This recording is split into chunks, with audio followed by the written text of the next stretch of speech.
Hello my dear students, welcome to the IMB education. आज की इस वीडियो में हम कर रहे हैं क्लास 11th बायोलॉजी का चैप्टर नंबर 12 मिनरल न्यूट्रिशन का क्विक रिवीजन। आज के इस चैप्टर को हम प्योर NCERT बेस्ड करने वाले, यानी सिंगल वीडियो के अंदर ये चैप्टर जो कंप्लीट कर देंगे, क्विक रिवीजन हो जाएगा। अगर हम इस चैप्टर की बात करें वेटेज की, तो नीट में 1 to 2 क्वेश्चन आते हैं। जनरली 1 क्वेश्चन आता है, रेयरली कभी कभी 2 क्वेश्चन भी इस चैप्टर से आ जाते हैं। साथ के साथ मैं आपको बताता रहूंगा कि किस टॉपिक किस लाइन से किस ईयर में नीट में क्वेश्चन आ चुका है, ताकि आपको ये पता चलता रहे कि कौन सा टॉपिक ज़्यादा इंपॉर्टेंट है, जहाँ से ज़्यादा बार नीट में क्वेश्चन आ चुके हैं। तो अगर हम इसके सब टॉपिक्स की बात करेंगे, पहले हम वो मेथड स्टडी करेंगे जिसके द्वारा मिनरल रिक्वायरमेंट होती है प्लांट्स के अंदर। फिर एसेंशियल मिनरल एलिमेंट्स कौन से हो सकते हैं, फिर मैकेनिज्म एब्जॉर्प्शन का, फिर ट्रांसलोकेशन, फिर सोयल एज रिजर्वोयर, और फिर मेटाबॉलिज्म ऑफ नाइट्रोजन यानी नाइट्रोजन की बात करेंगे। क्लियर है। तो अब जितने भी लिविंग ऑर्गेनिज्म होते हैं, जितने भी क्या होते हैं ऑल लिविंग ऑर्गेनिज्म, उनको क्या होता है, एनर्जी की रिक्वायरमेंट होती है। और अगर एनर्जी की रिक्वायरमेंट होती है तो इसका मतलब क्या है कि उनको जो है वो मैक्रो मॉलिक्यूल चाहिए जिनसे उनको एनर्जी मिलेंगी। For example carbohydrate, proteins, fats वगैरह। इसके अलावा वाटर एंड मिनरल्स वगैरह भी जो है वो ग्रोथ एंड डेवलपमेंट में काफ़ी हेल्प करते हैं।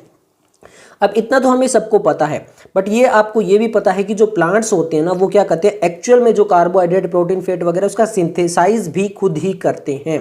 क्लियर है। तो यहाँ पर जो हमारा इस चैप्टर के अंदर मेन फोकस रहेगा, क्योंकि नाम ही क्या है, मिनरल न्यूट्रिशन, तो यहाँ पर इस चैप्टर के अंदर मेनली फोकस करेंगे इनऑर्गेनिक प्लांट न्यूट्रिशन के ऊपर।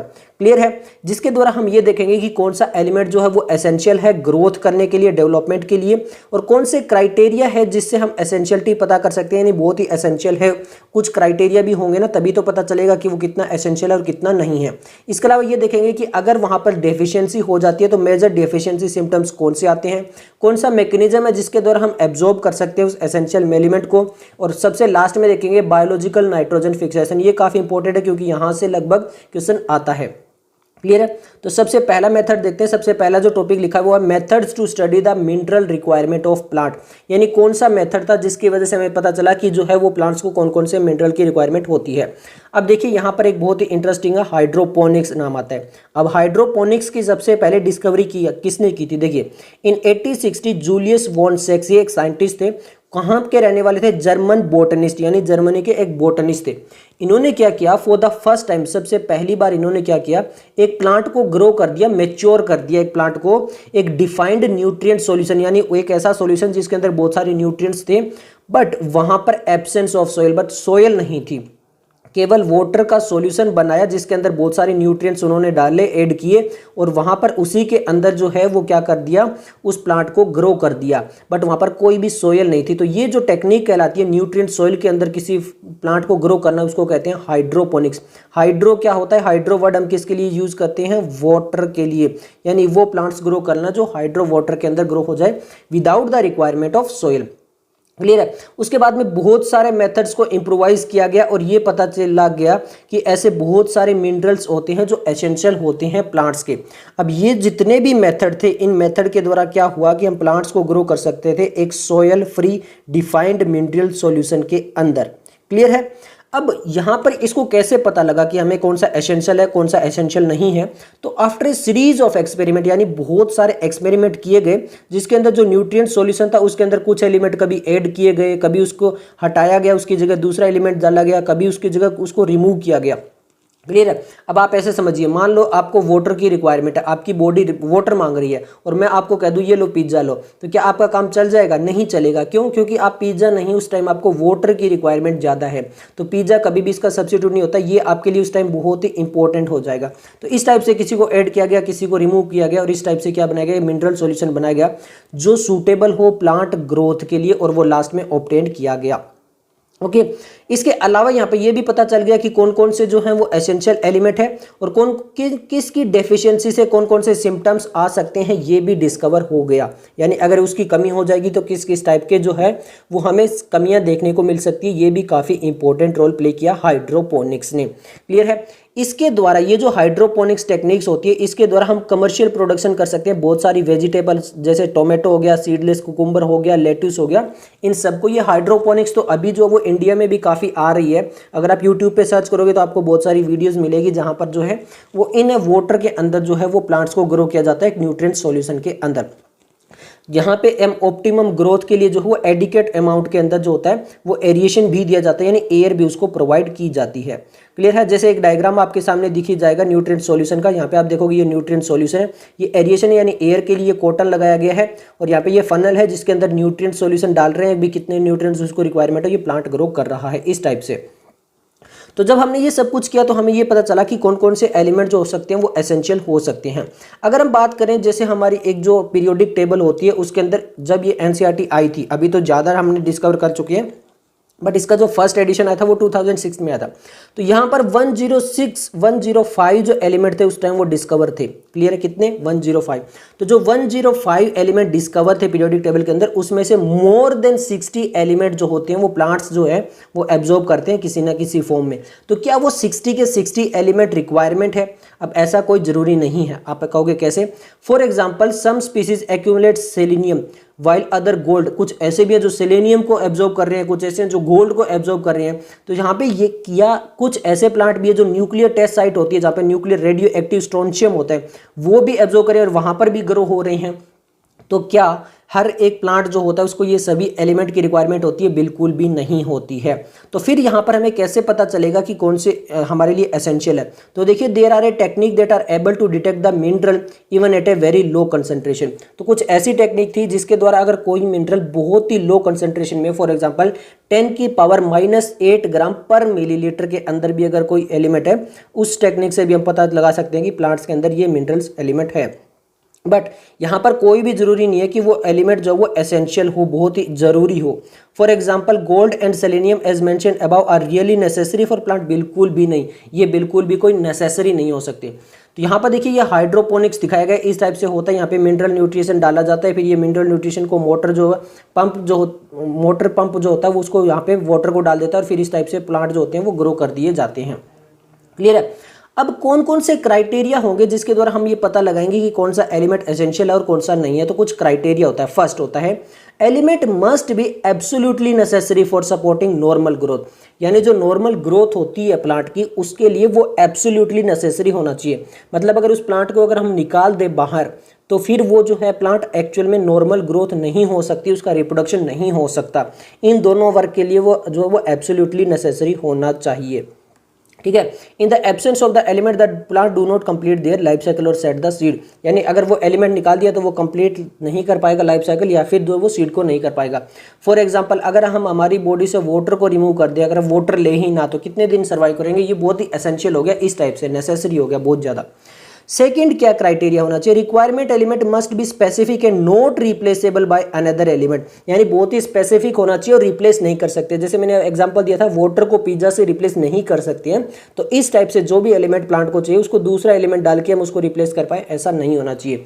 इन अदर वर्ड है deficiency of any one element can not be made by supplying some other, यानी अगर एक चीज की कमी है तो दूसरा एलिमेंट देके उसकी कमी को दूर नहीं किया जा सकता।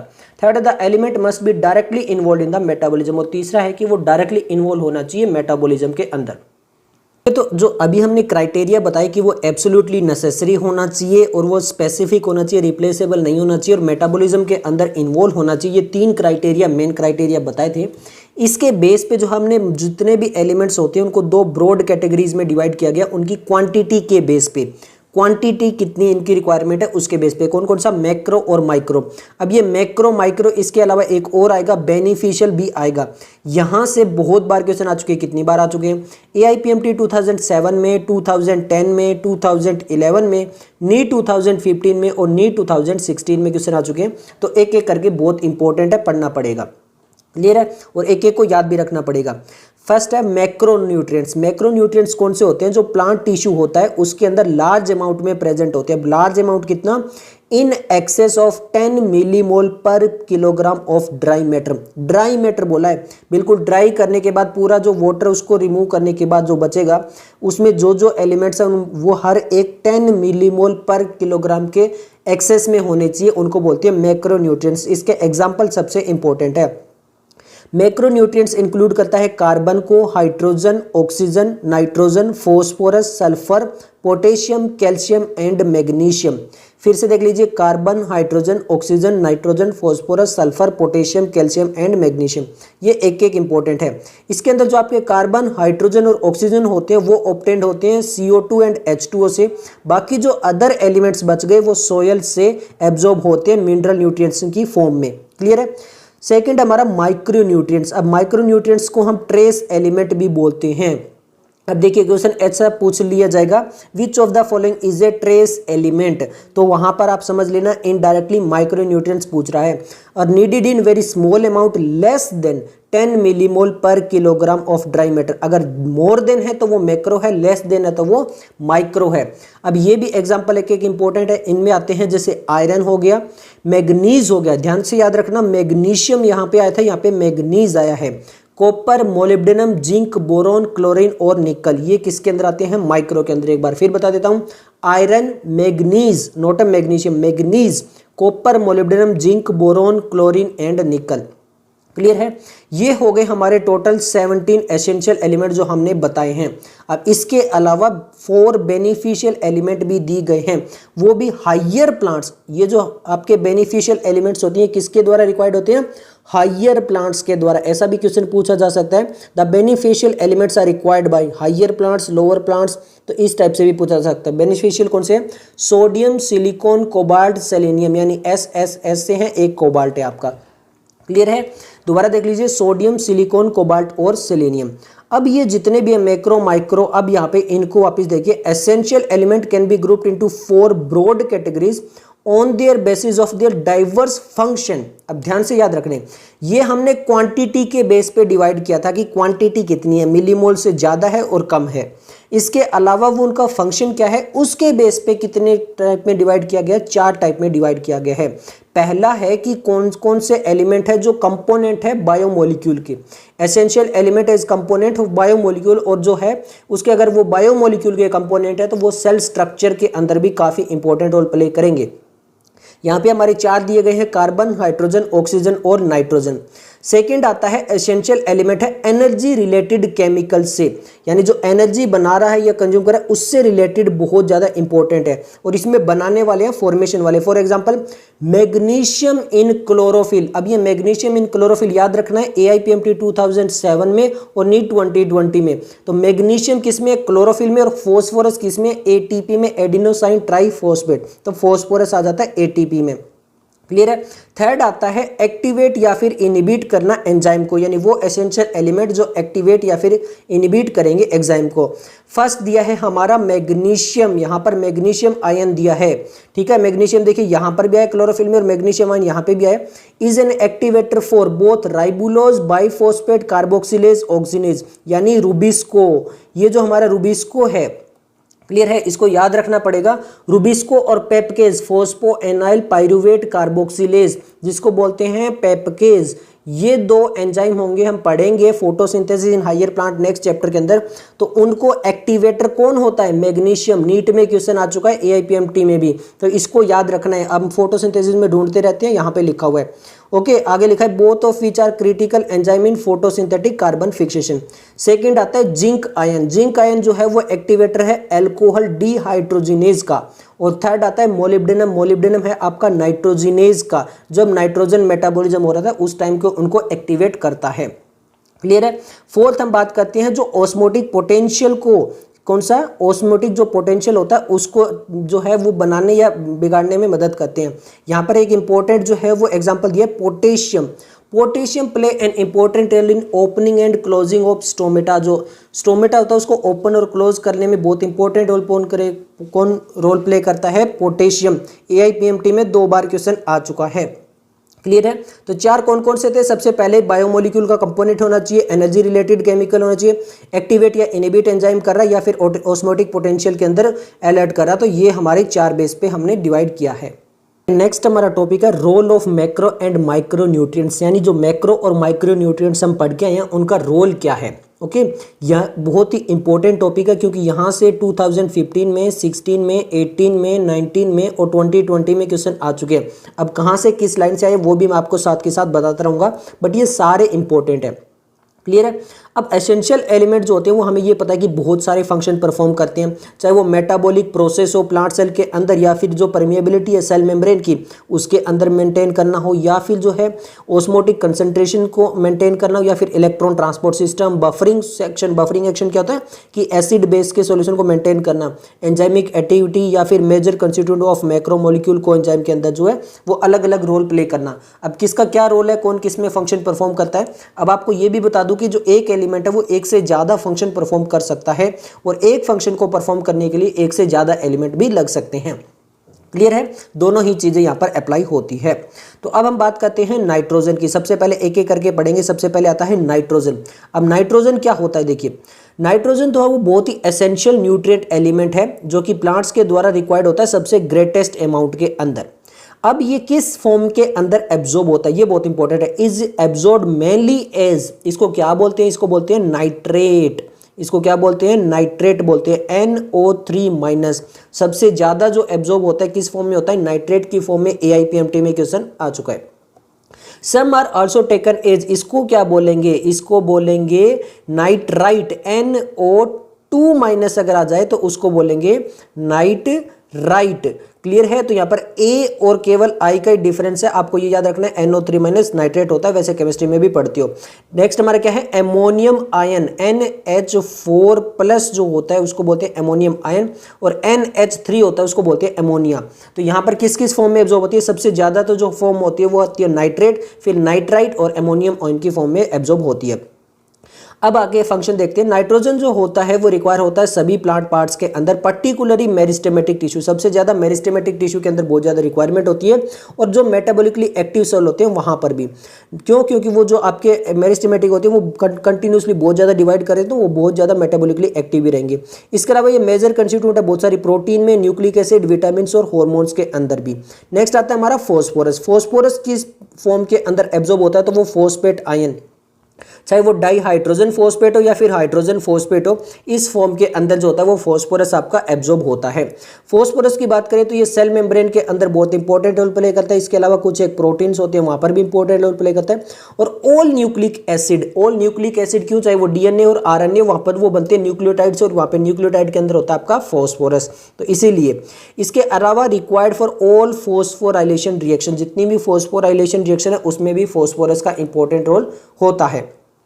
नेक्स्ट हम बात करते हैं पोटेशियम की। अब पोटेशियम में क्या लिखा हुआ है, देखिए it is absorbed as potassium ion. ये पोटेशियम आयन की फॉर्म में एब्जॉर्ब होता है, required in more abundant quantities, बहुत ज्यादा क्वांटिटीज में रिक्वायर्ड होता है। कहां पर, मेरिस्टेमेटिक टिश्यू के अंदर, बर्ड्स के अंदर, लीव्स के अंदर और रूट टिप्स के अंदर।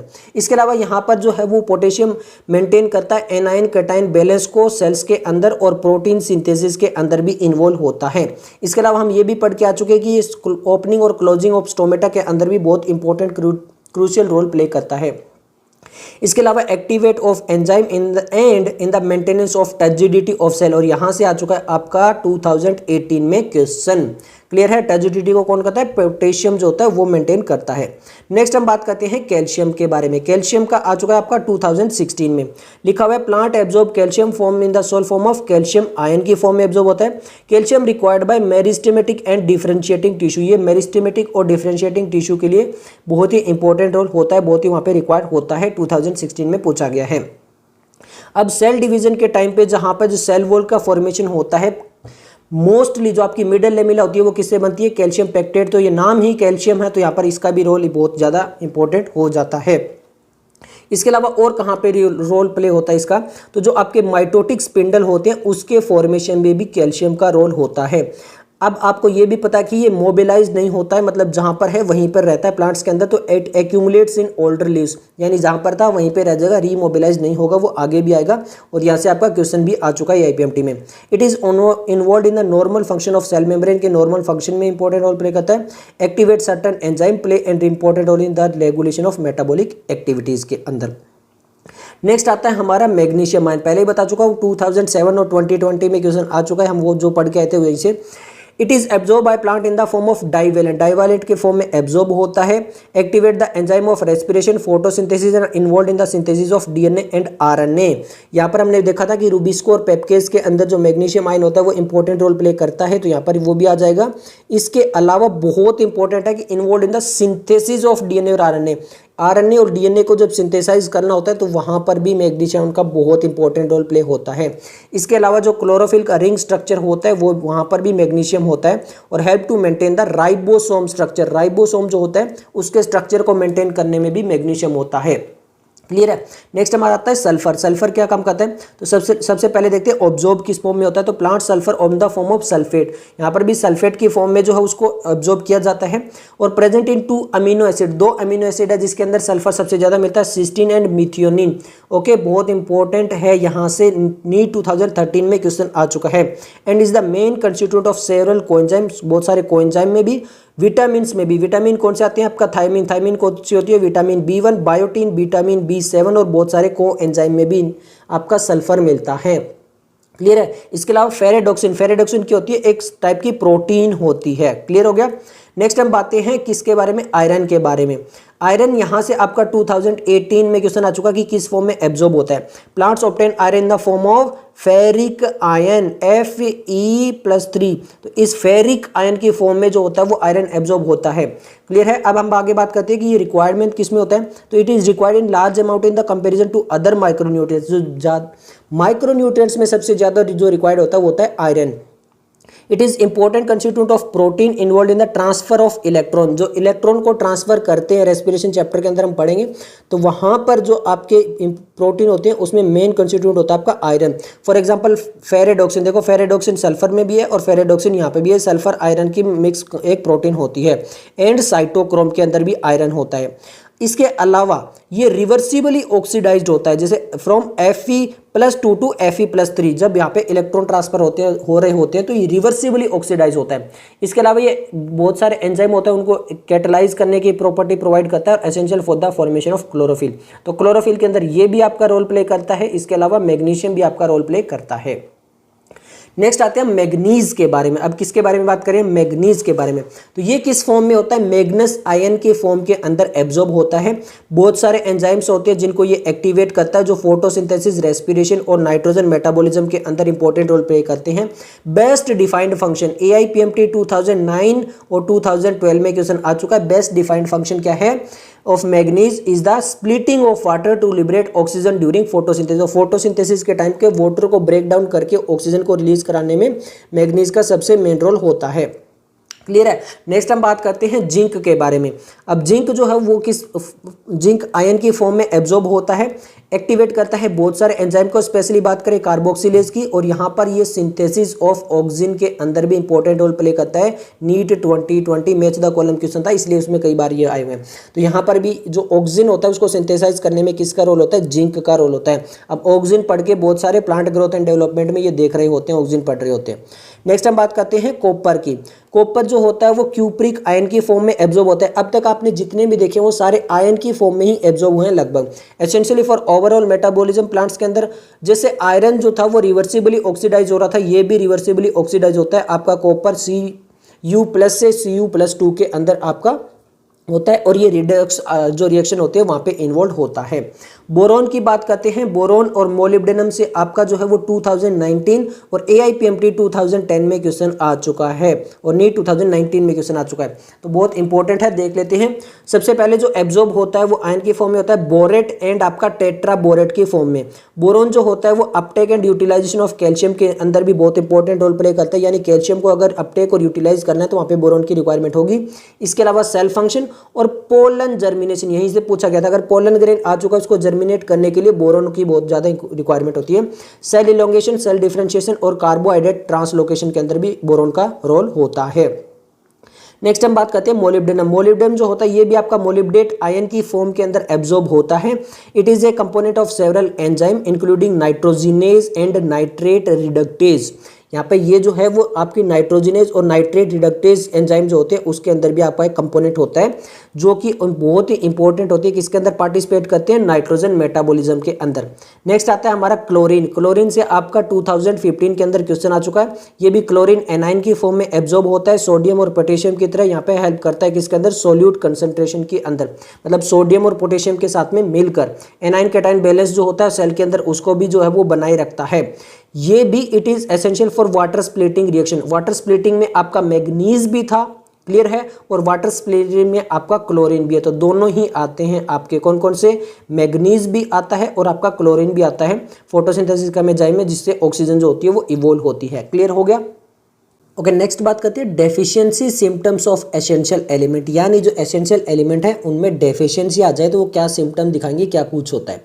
तो सबसे पहले हमें ये बात पता है कि जितने भी जो हम एलिमेंट सप्लाई करते हैं वो लिमिटेड है। क्लियर है। तो अगर उनको और ज़्यादा लिमिटेड कर दिया जाए तो वहाँ पर क्या हो जाएगा, प्लांट जो ग्रोथ है उसकी क्या हो जाएगी, रिटार्ड हो जाएगी। मतलब अगर एक एलिमेंट है उसको और कम कर दे तो वहाँ पर रिटार्ड हो जाएगी। फॉर एग्जांपल, जैसे मान लो मैं एक एग्जांपल ले रहा हूँ कि एक प्लांट है, उसको डेली जो है वो ग्रो करने के लिए 1 लीटर वाटर चाहिए। कितना वाटर चाहिए, 1 लीटर वाटर चाहिए। बट आप उसको दे रहे हो 100 मिलीलीटर वाटर, तो अब उसका आप तो 1/10 ही दे रहे हो, तो उसको जितना रिक्वायरमेंट है उतनी दे ही नहीं रहे हो।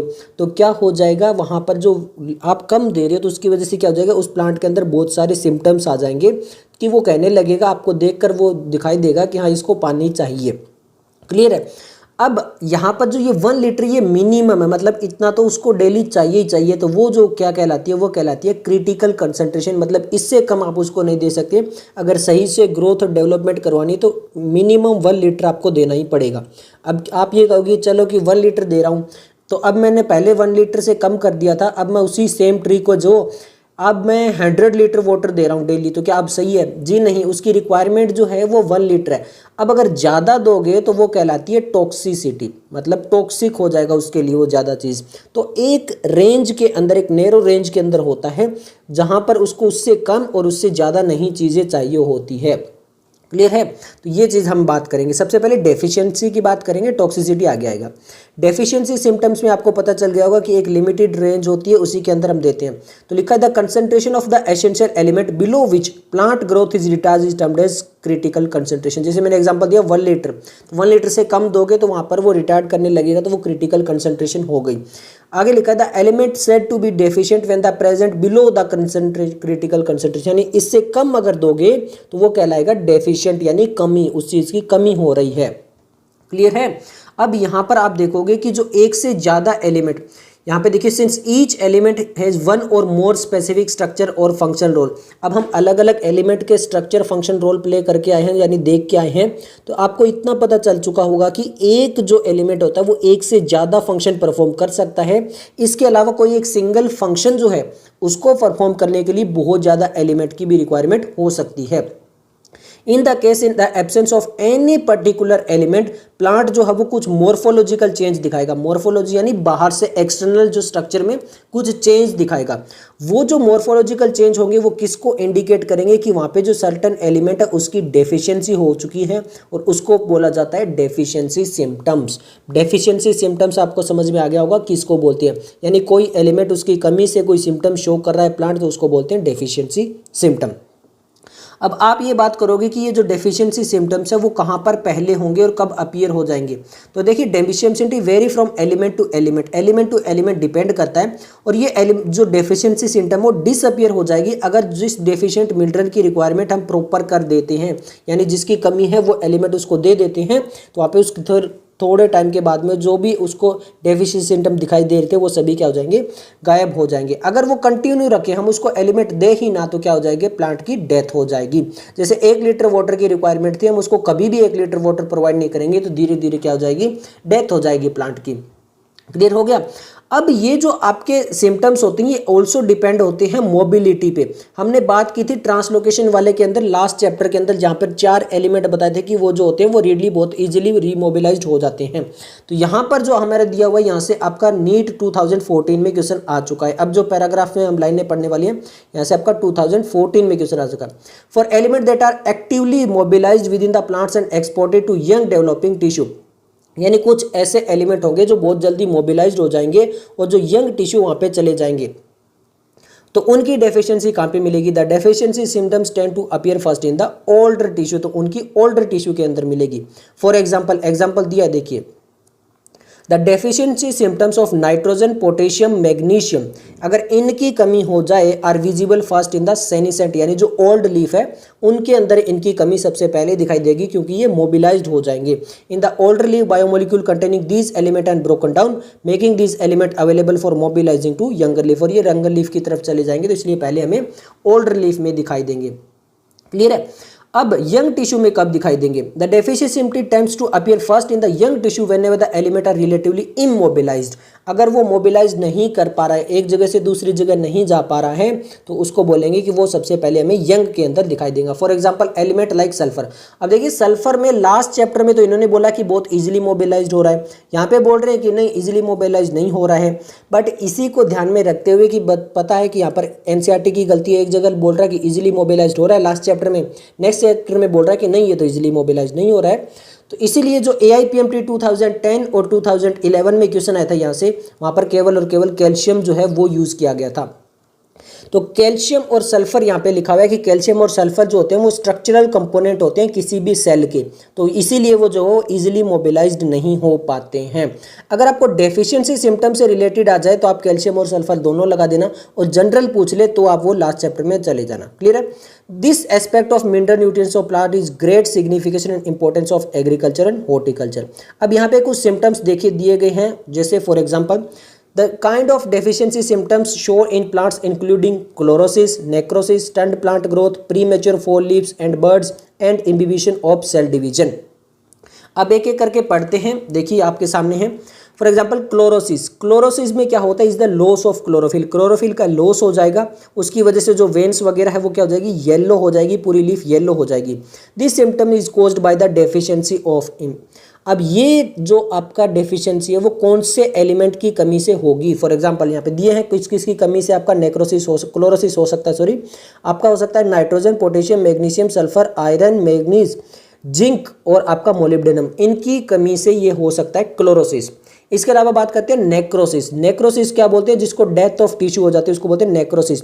पर्टिकुलरली लीफ टिश्यू के अंदर is due to the deficiency of calcium, magnesium, copper and potassium, इन चारों की कमी से आपका हो सकता है नेक्रोसिस। अब अगर हम बात करें यहाँ पर और एलिमेंट हो, जैसे low level of nitrogen, potassium, sulphur और molybdenum cause an inhibition of cell division, इनकी कमी से सेल डिवीजन जो वो इनिबिट हो सकती है। इसके अलावा अगर हम बात करें some elements like nitrogen, sulphur और molybdenum delay flowering in their concentration in the plant, तो इनकी वजह से जो फ्लावरिंग है वो डिले हो सकती है। अब एक बहुत ही इंपॉर्टेंट रोल यहाँ पे आता है, देखिए अब इन्होंने साफ साफ एनसीईआरटी ने लिखा है। अब ध्यान से देखिए आपका नाइट्रोजन, नाइट्रोजन जो है वो क्लोरोसिस के अंदर भी आ रहा है। नाइट्रोजन जो है वो आपका किसकी वजह से? इनहिबिशन ऑफ सेल डिवीजन के अंदर भी आ रहा है। नाइट्रोजन जो है वो लेट फ्लावरिंग की वजह से भी आ रहा है। तो एक एलिमेंट एक से ज्यादा जगह आ रहा है, तो आगे लिखा हुआ है any element can cause multiple symptom, तो एक एलिमेंट ज्यादा सिम्टम भी शो कर सकता है। मतलब अगर नाइट्रोजन की कमी हो जाएगी तो फ्लावरिंग भी डिले हो सकती है, सेल डिवीजन भी हो सकता है, क्लोरोसिस भी हो सकती है। ठीक है, may be by the deficiency of one और सेवरल डिफरेंट एलिमेंट्स। तो अब आप इसको कैसे आइडेंटिफाई करेंगे? To identify the deficient element one has to study all the symptom, उसको सभी सिम्टम शो करने पड़ेंगे जो आपकी वेरियस प्लांट्स के अंदर होती है, फिर उनको जो वो टेबल के अंदर, स्टैंडर्ड टेबल के अंदर देखकर पता लगाना पड़ेगा कि वहां पर किसकी कमी हो सकती है। क्लियर है। अब हम चलते हैं नेक्स्ट, टॉक्सिसिटी। अब टॉक्सिसिटी क्या होता है? टॉक्सिसिटी होता है जब हम किसी की कंसंट्रेशन इंक्रीज कर दे। देखिए द रिक्वायरमेंट जो माइक्रोन्यूट्रिएंट्स के होते हैं वो low amount while their moderate decrease cause the deficiency, अगर उनकी कमी हो रही है तो वो डेफिशिएंसी सिम्टम शो कर रहे हैं। मॉडरेट इंक्रीज कोज टॉक्सिसिटी, अगर उसी चीज को बढ़ा देंगे तो क्या हो जाएगा? वहां पे टॉक्सिसिटी हो जाएगी। लिखा भी हुआ है there is a narrow range of concentration, एक रेंज होती है जिसके अंदर आपके एलिमेंट्स होते हैं वो ऑप्टिमम कंडीशन में फंक्शन परफॉर्म करते हैं। अब किसको बोलोगे कि ये एलिमेंट टॉक्सिक है?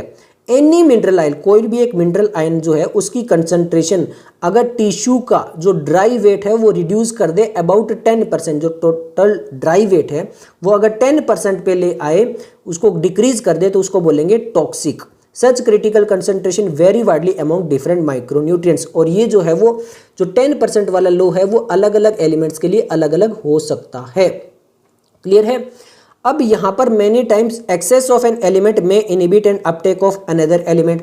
अब क्या हो सकता है? अगर कोई एलिमेंट बहुत ज़्यादा मात्रा में आ गया तो वो दूसरे एलिमेंट के लिए डेफिशिएंसी सिम्टम भी शो कर सकता है। आप कहोगे कैसे?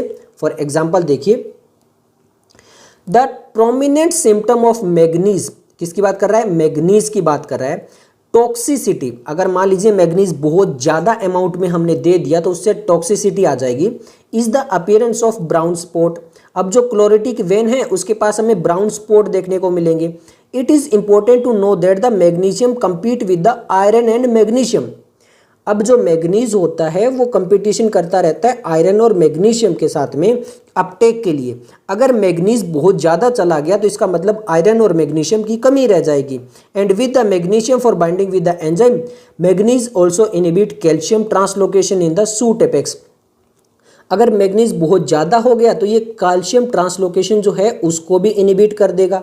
देयरफॉर एक्सेस ऑफ मैग्नीज में in fact include deficiency of iron, magnesium और कैल्शियम, तो अगर मैग्नीज ज़्यादा हो गया तो आयरन, मैग्नीशियम और कैल्शियम तीनों की कमी हमें दिखाई देगी। ओके, और हमें सिम्टम्स दिखाई देंगे कि इनकी कमी हो गई है, किसकी, आयरन, मैग्नीशियम और कैल्शियम की।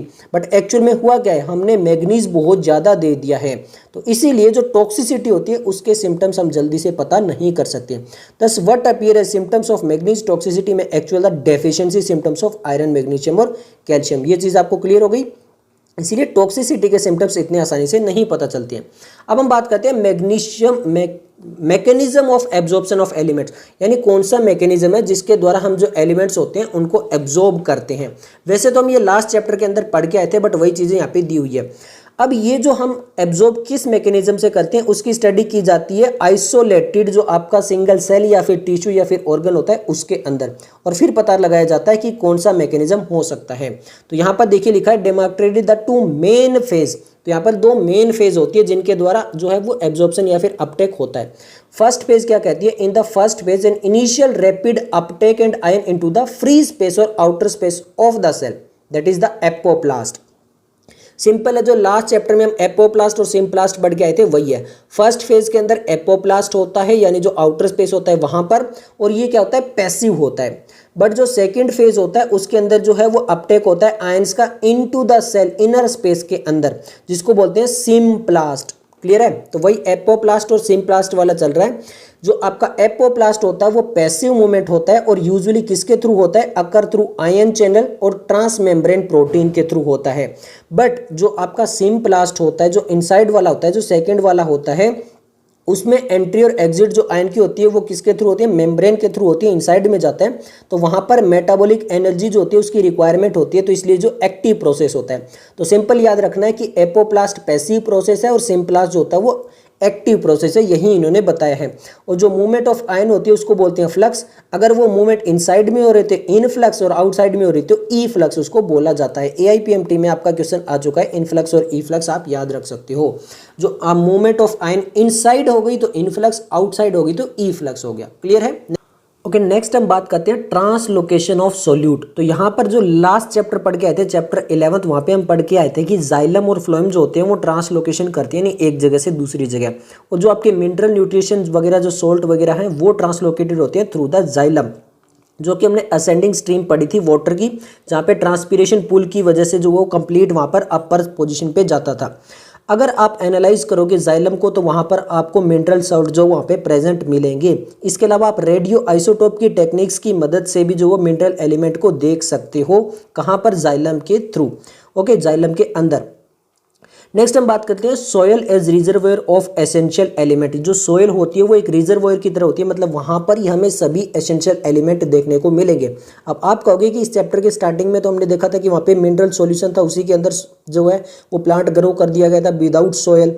तो एक्चुअल में जहाँ पर भी हम बात करें तो अगर वाटर के अंदर, हाइड्रोपोनिक्स के अंदर तो केवल यही एलिमेंट मिलेंगे, हाइड्रोजन, ऑक्सीजन।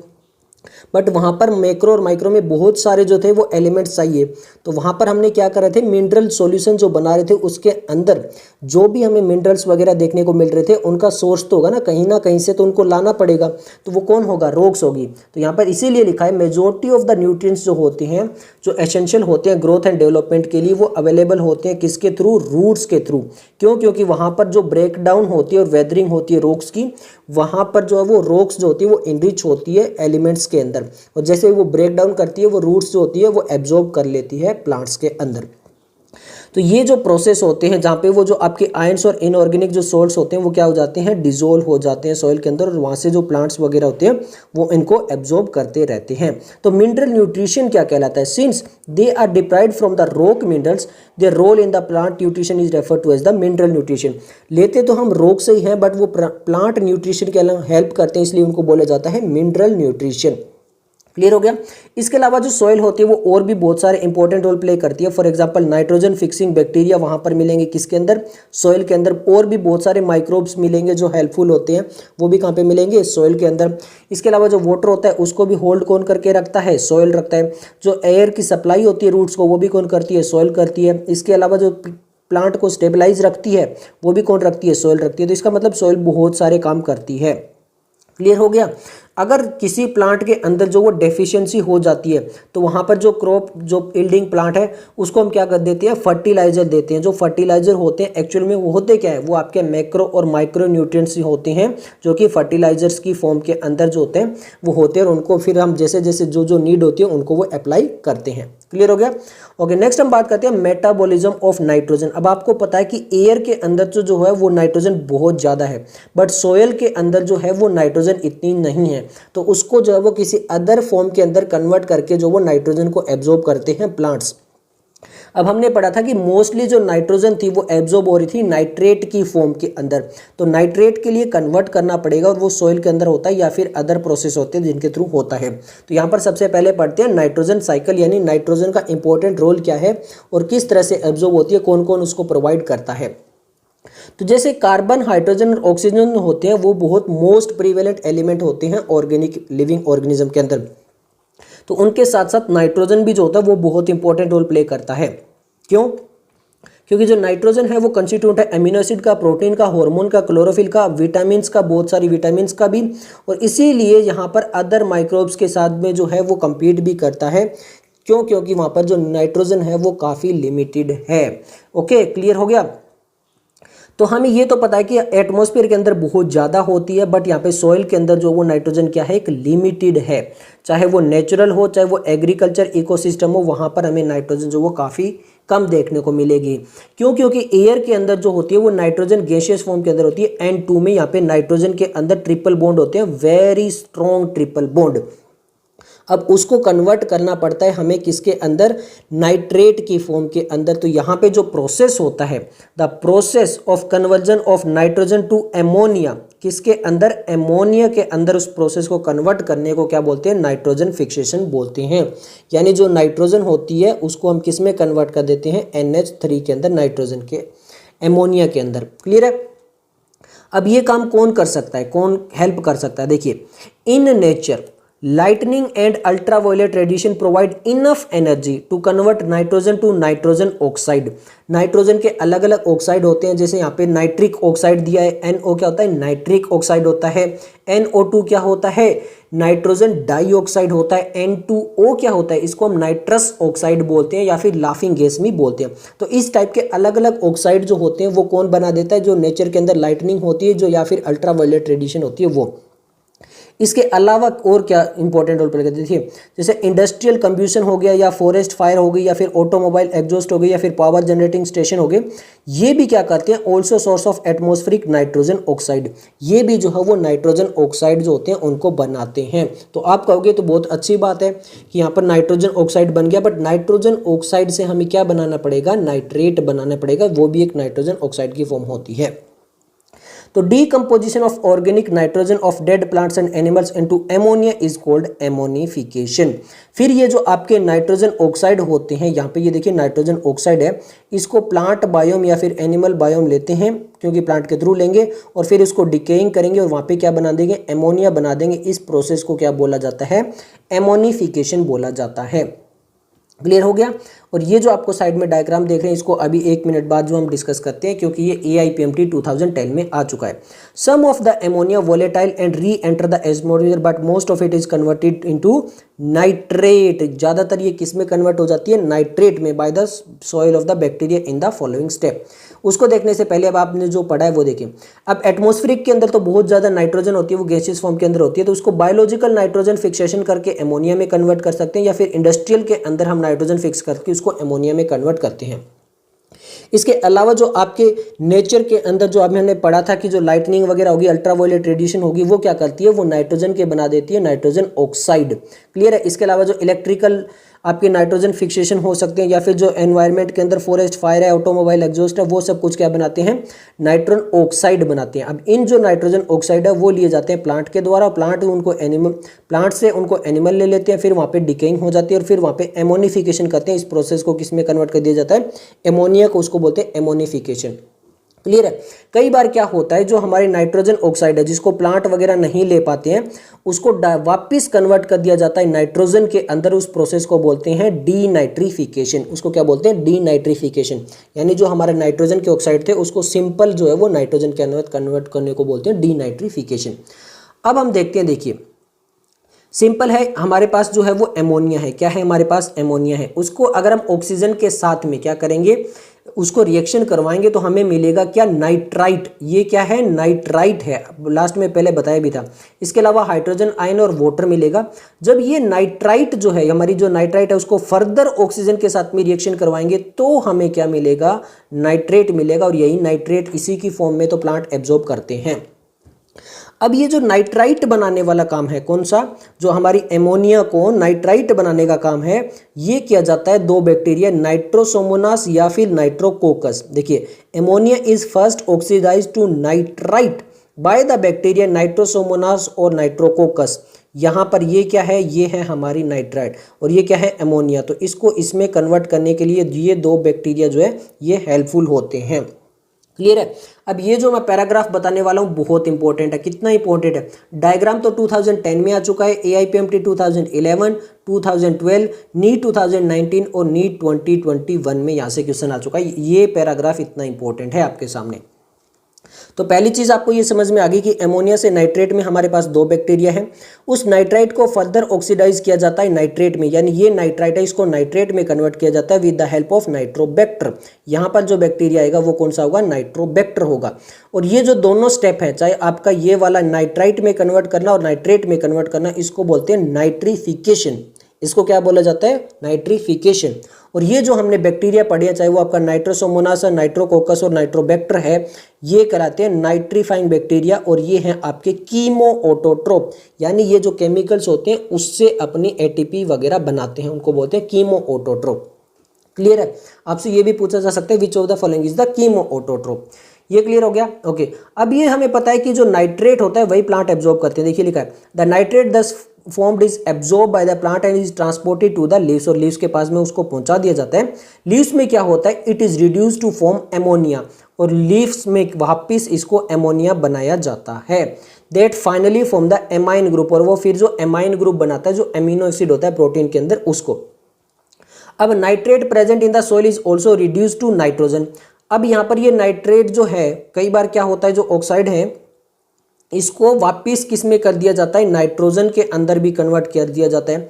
उस प्रोसेस को बोलते हैं डीनाइट्रिफिकेशन। और ये जो डीनाइट्रिफिकेशन है, इसमें दो बैक्टीरिया कर सकते हैं, एक तो आपका स्यूडोमोनास और एक आपका थायोबैसिलस 2021।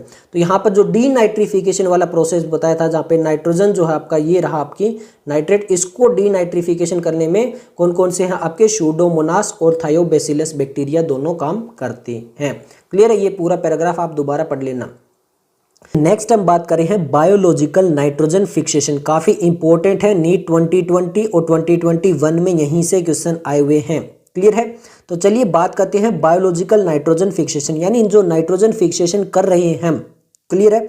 नाइट्रोजन फिक्सेशन के अंदर क्या होता है, इसको हम कन्वर्ट करना एमोनिया के अंदर, जो हमारे ट्रिपल बॉन्ड थे उसको ब्रेक करना, एमोनिया के अंदर कन्वर्ट करना, और उसमें लिविंग ऑर्गेनिज्म जो है वो अगर रोल प्ले करें तो उसको बोल देंगे बायोलॉजिकल नाइट्रोजन फिक्सेशन।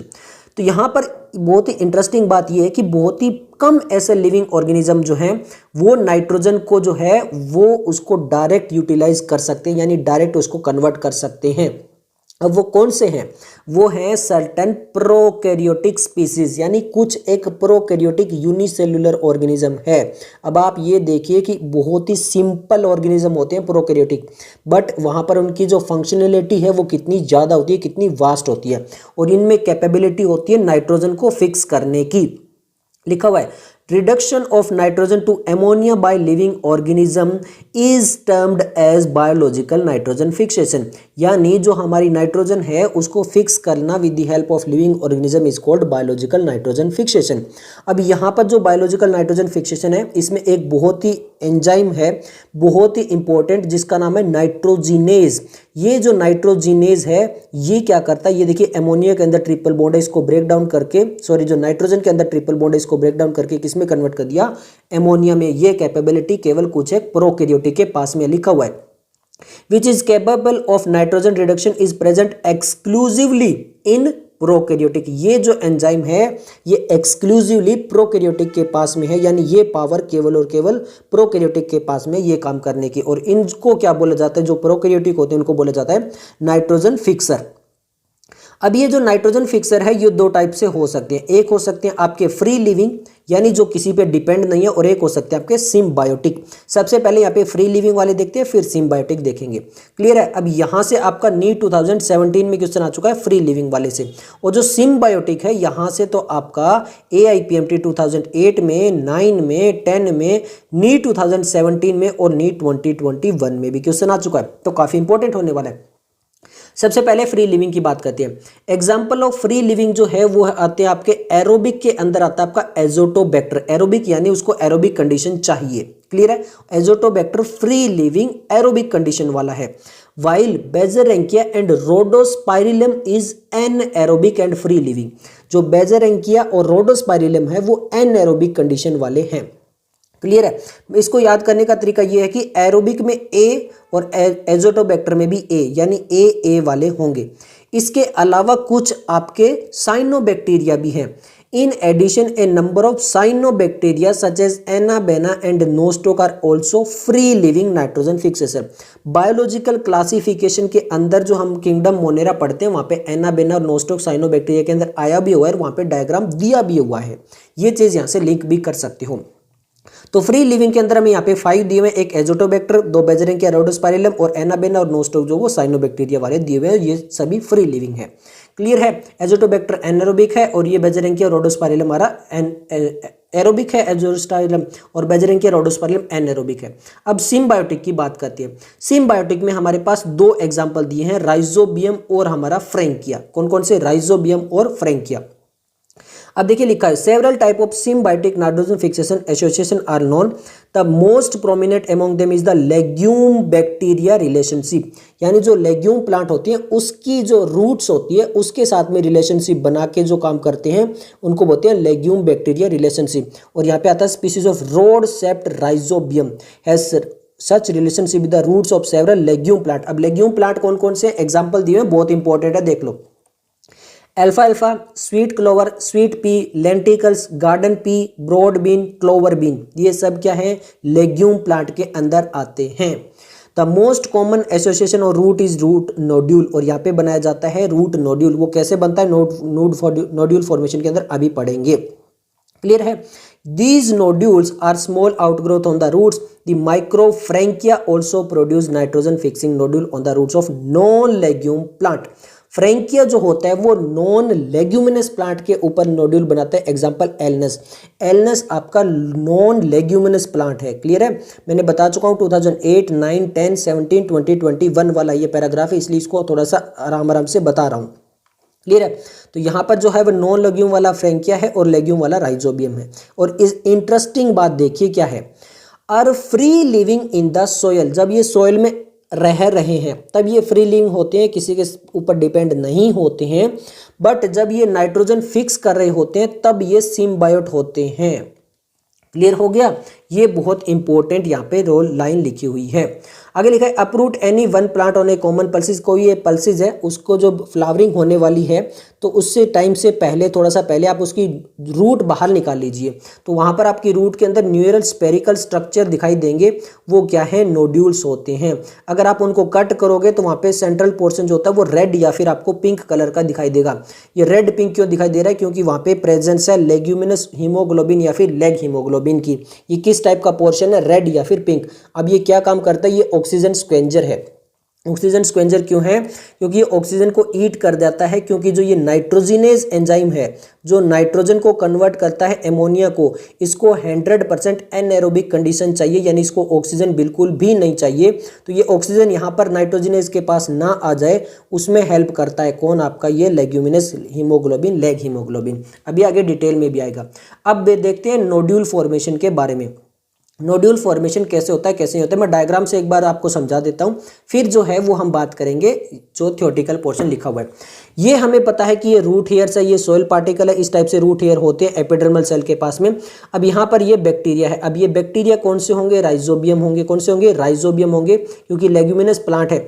अब ये बैक्टीरिया क्या करेंगे? बहुत सारे जो यहाँ पे ग्रो करेंगे, मल्टीपल हो जाएंगे, बहुत सारे, देखो आपको दिखाई दे रहे होंगे बहुत सारे बैक्टीरिया हो गए। अब ये बहुत सारे बैक्टीरिया ग्रो होने के बाद क्या करेंगे? इस रूट जो हेयर है उसके अंदर चले जाएंगे, उसके अंदर पेनिट्रेट करके कौन से रीजन में चले गए? इनर कॉर्टेक्स रीजन के अंदर चले गए, एंड पेरिसाइकल सेल के अंदर भी चले गए, अंडर डिवीजन कर लिया। कहाँ पे चले गए? रूट हेयर के अंदर आते हुए। एनाटोमी वाला अगर आपको याद है तो आपका बहुत आसानी से हो जाएगा। लास्ट चैप्टर में भी एनाटोमी लिंक थी, अब भी एनाटोमी लिंक है। तो वहां पर कोर्टेक्स के अंदर चले जाएंगे, वहां पे मल्टीप्लाई करेंगे, मल्टीप्लाई करके एक नोड्यूल बना लेंगे। अब ये नोड्यूल बना के बैक्टीरिया यहाँ पे रहने लगेंगे। अब प्लांट को बोलेंगे देखो भाई प्लांट हम तो आ गए हैं अंदर। अब सिंपल सी बात है, अगर आपको नाइट्रोजन फिक्सेशन करके एमोनिया चाहिए तो आप एमोनिया ले सकते हो, इसके बदले हमें क्या दोगे? फूड दोगे। तो ये क्या करेंगे? वहां पर फूड कौन प्रोवाइड कर सकता है? फूड आपके प्रोवाइड कर सकते हैं केवल और केवल कौन से? Vascular system. तो वेस्कुलर सिस्टम यहाँ पे लिंक करना पड़ेगा। तो वेस्कुलर सिस्टम यहाँ पे लिंक हो जाएगा, जो यहाँ पे बैक्टीरिया है उनको फूड मिल जाएगा और इसके बदले में वो क्या दे देंगे? एमोनिया दे देंगे नाइट्रोजन की फिक्सेशन कर करके। अब इसके अलावा ये बोलेंगे प्लांट को कि देखो भैया हम नाइट्रोजन फिक्सेशन कर देंगे, बट जो हमारे पास एंजाइम है ना जिसका नाम नाइट्रोजिनेज है, उसके लिए ऑक्सीजन मत भेजना यहाँ पे बिल्कुल भी। तो उसका भी प्लांट जो वो प्रबंध करता है, क्या लगा देता है? लेग हीमोग्लोबिन वहाँ पे लगा देता है, जो ऑक्सीजन स्क्वेंजर होता है, यानी उसके पास कोई भी ऑक्सीजन आएगी तो वो लेग हीमोग्लोबिन उसको ब्रेक डाउन कर देगा, उनको ऑक्सीजन नहीं पहुंचने देगा। तो इस टाइप से होता है। अब थ्योरेटिकल पोर्शन पढ़ लो, आपको समझ में आ जाएगा। देखो, nodule formation involve a sequence of multiple interaction between Rhizobium and root of the host plant. Principal stage से लेके यहाँ पे समराइज किया गया। देखो, Rhizobium multiply and colonize the surrounding the root and get attach to the epidermal and root hair. समझ में आ गया? यानी राइजोबियम क्या करेगा? बहुत सारे मल्टीप्लाई कर लेगा और वहाँ पे जो रूट हेयर सेल्स हैं उनके बाहर अपने पास पूरी कॉलोनी बना लेगा। रूट हेयर वहाँ पे कर्ल होगा और जो बैक्टीरिया है वो इन्वेड कर देंगे रूट हेयर को। इन्वेड का समझते हो ना? वहाँ पे अटैक करके उसके अंदर आ जाएंगे। And infection thread is produced. Infection thread मतलब पूरा लाइन सी बन जाएगी बैक्टीरिया की, produce carrying the bacteria into the cortex. और वो पूरे कहाँ पे घुस आएंगे? बैक्टीरिया कोर्टेक्स के अंदर आ जाएंगे। Where they initiate the nodule formation. और वहाँ पे क्या बनाने लग जाएंगे? वो नोड्यूल फॉर्मेशन, यानी अपना मल्टीप्लीकेशन करके, और वो उसकी वजह से करने लग जाएंगे in the cortex of the plant. Then the bacteria release from the thread. अब वहाँ पे बैक्टीरिया पूरे जो थ्रेड्स वगैरह जो बना था जिसके थ्रू आए थे वो रिलीज हो जाएगा और वो सारे वहीं पे इकट्ठे हो जाएंगे into the cell which lead to the differentiate of the specialized nitrogen fixing cell. अब उस जो सेल्स है उनको क्या बना देंगे? वो स्पेशल नाइट्रोजन फिक्सिंग सेल। क्यों? क्योंकि वहाँ पर वो सारे बैक्टीरिया तो रह रहे हैं और वो नाइट्रोजनेज की मदद से क्या बना रहे हैं? वहां पे एमोनिया बना रहे हैं। द नोड्यूल दस फॉर्म्ड एस्टेब्लिश ए डायरेक्ट वेस्कुलर कनेक्शन। अब वेस्कुलर कनेक्शन तो चाहिए, क्यों? क्योंकि जो बैक्टीरिया वो क्या कहेंगे? भैया अगर आपको एमोनिया चाहिए तो फूड हमें दे दो, एमोनिया ले जाओ। With the host of exchange of nutrients. समझ में आ गया? क्योंकि उनको न्यूट्रिएंट्स तो चाहिए अब भी, तो इसीलिए ये फिगर हमने आपको बता दी थी, वही चीजें हैं। आगे लिखा हुआ देखिए, the nodule contain all the necessary biochemical component. उनके पास सब होते हैं, जैसे for example the enzyme nitrogenase and leg haemoglobin. जो नाइट्रोजिनेज होता है वो मोलिब्डेनम और आयरन प्रोटीन होती है, MOFE protein, and catalyze the conversion of atmospheric nitrogen to ammonia. Clear हो गया? अब यहां से आपका क्वेश्चन आ चुका है 2013 में। The first stable product of nitrogen fixation कौन सा है? एमोनिया है। कब पूछा गया था? 2013 में, साफ साफ लिखा हुआ है एनसीईआरटी में। अब यहाँ पर ये टेबल दिए, इससे आप समझ लो यहाँ पर होते क्या है। देखो, the reaction is as follow. Nitrogen है यहाँ पर, ओके, 8 इलेक्ट्रॉन ले लेंगे और 8 ही आपके क्या हो गए? प्रोटॉन हाइड्रोजन की फॉर्म में। इसके अलावा एनर्जी लग रही है कितनी? ATP, 16 ATP। अब यहाँ पे कितने मॉलिक्यूल बन रहे हैं? देखो 2NH3 लिखा है ना, तो एमोनिया के कितने मॉलिक्यूल? 2 मॉलिक्यूल। इसके अलावा साथ में क्या बन रहा है? हाइड्रोजन बन रहा है। अब नीट 2020 में पूछ लिया। अब स्टूडेंट कह रहे हैं ये तो एनसीईआरटी में लिखा ही नहीं है। अरे भैया, जब नाइट्रोजन फिक्सेशन कर रहा है नाइट्रोजनेज, तो एमोनिया बना रहा है। एमोनिया प्लस क्या बना रहा है? क्या बना रहा है? क्या बना रहा है? यहाँ पे हाइड्रोजन बना रहा है। कितनी ATP लग रही है? 16 ATP। कितने मॉलिक्यूल में? 2 में। तो 1 में कितनी लगेगी? अब ये तो वही बात हो गई, 2 में लग रही है 16, 1 में लगेगी 16/2, 8। इस टाइप से हो गया। क्लियर है, ये चीज समझ में आ गई। अब हमने बताया था कि नाइट्रोजनेज जो होता है वो हाईली सेंसिटिव होता है मोलिकुलर ऑक्सीजन से, तो इट रिक्वायर एनएरोबिक कंडीशन, इसको एनएरोबिक कंडीशन रिक्वायर चाहिए। तो नोड्यूल क्या करेगा, कुछ एडेप्शन लाएगा जिसकी ये इंश्योरिटी हो जाए कि वो ऑक्सीजन वहां पर नहीं आएगी, वो प्रोटेक्ट हो जाए किससे, ऑक्सीजन से। To protect this enzyme the nodule contain an oxygen scavenger called leg haemoglobin, जो हमें पिंक और रेड कलर का दिखाई दे रहा था वो ऑक्सीजन स्क्वेंजर होता है। यहां से हमारे, मैं फिर बता रहा हूं, यहां से कितनी बार क्वेश्चन आ चुके हैं अब आप देखिए।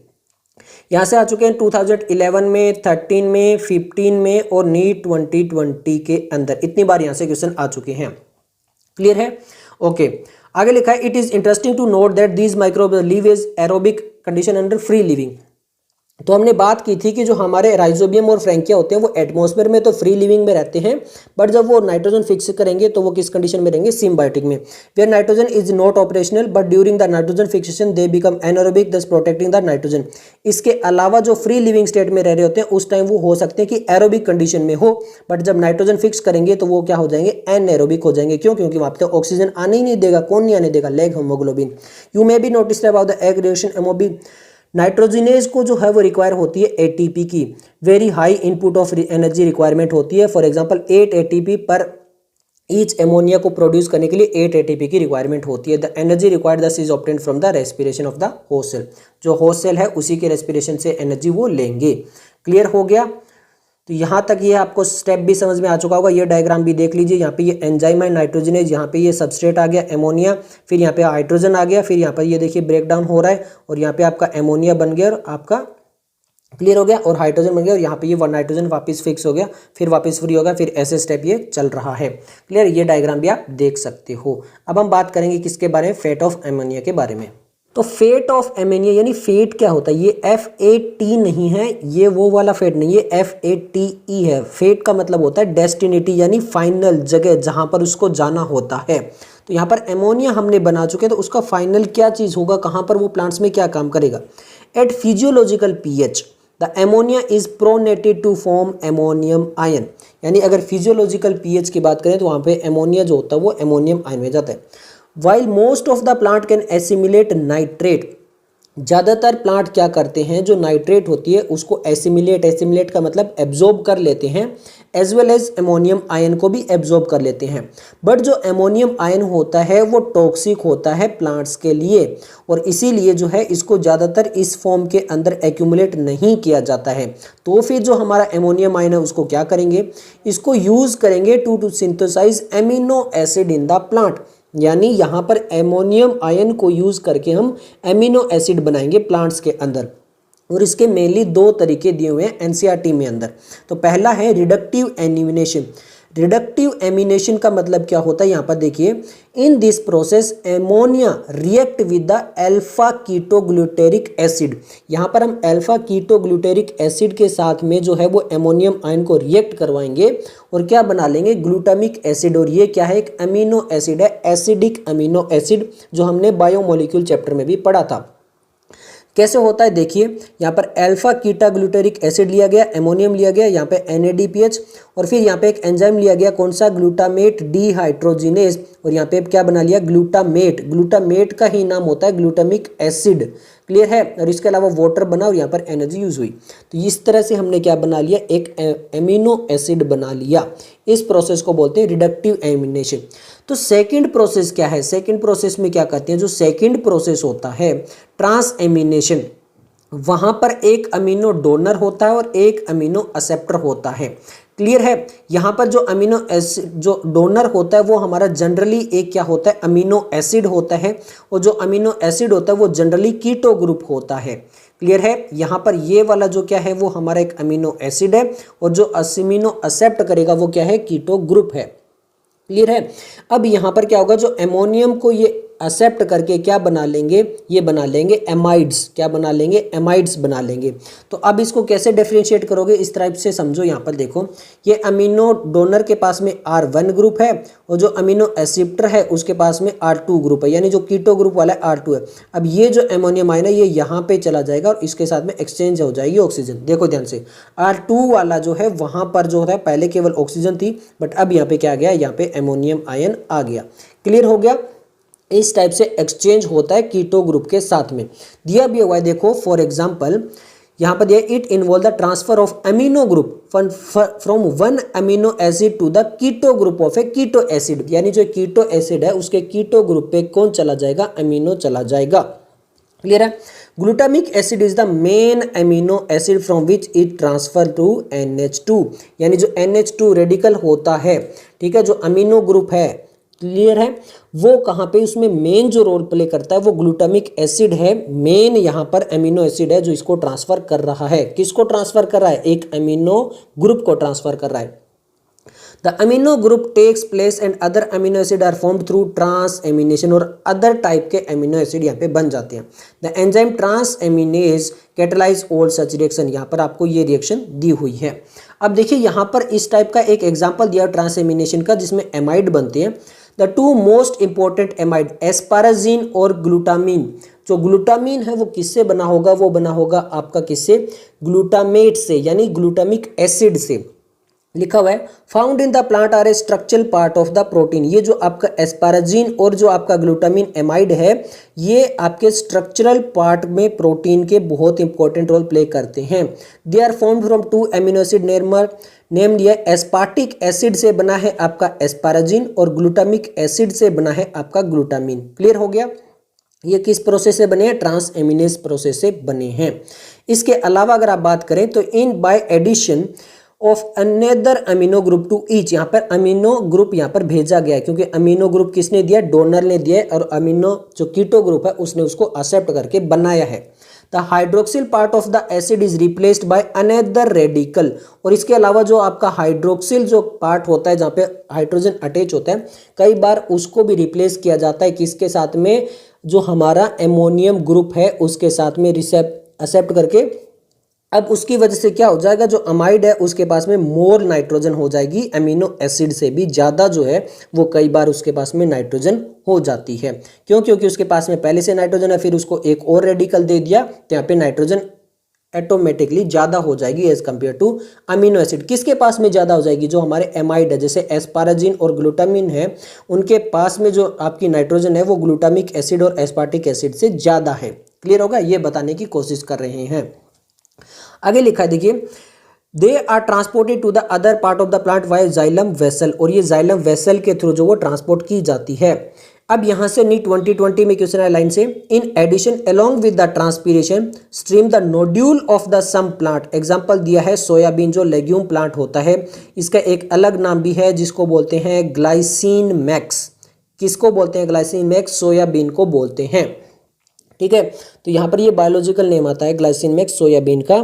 तो इसके अंदर क्या होता है, जो आपकी नाइट्रोजन है, export the fix nitrogen as ureides, और इसको किस फॉर्म के अंदर ट्रांसफर किया जाता है, यूरिड्स की फॉर्म के अंदर ट्रांसफर किया जाता है। किसके थ्रू, जाइलम के थ्रू।